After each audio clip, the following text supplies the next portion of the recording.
Introduction. Chapter 1. Why Hegel? Section 1. For Hegel, ideas were forms of activity.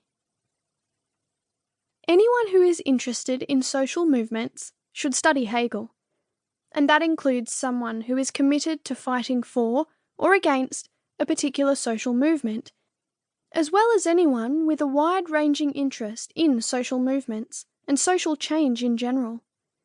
If you are looking to plant an idea in the world, Hegel is your guide.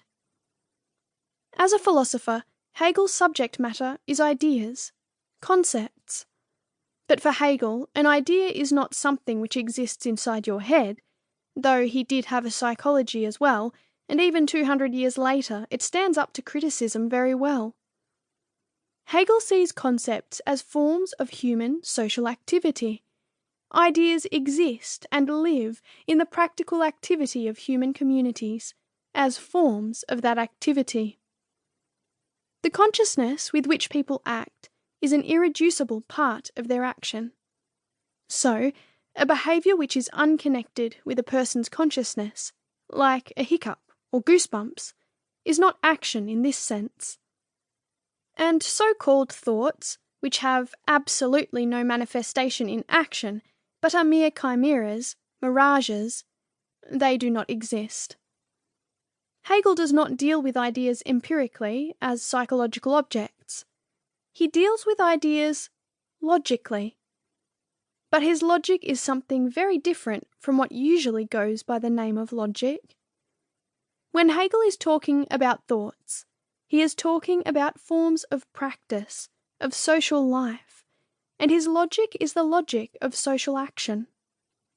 But at the same time, these concepts are entities you can reason with, make logical arguments, explain things, and draw conclusions with.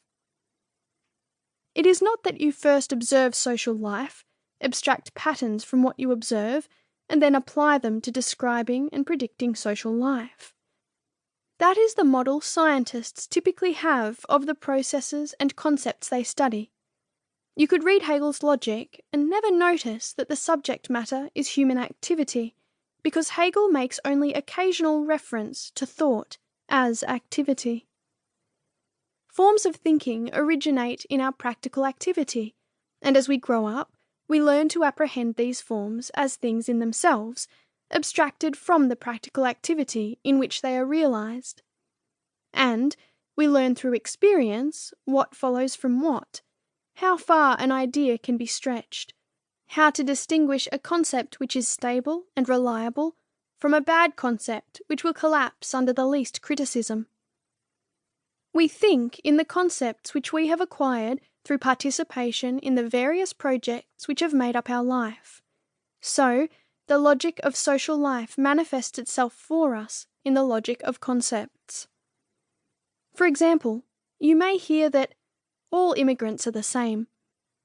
But if we are a reflective type of person, we will know that such an idea is rooted in contact with immigrants which is only superficial, and the same person might soon be heard to say something like, "There are good and bad in every community," and so on.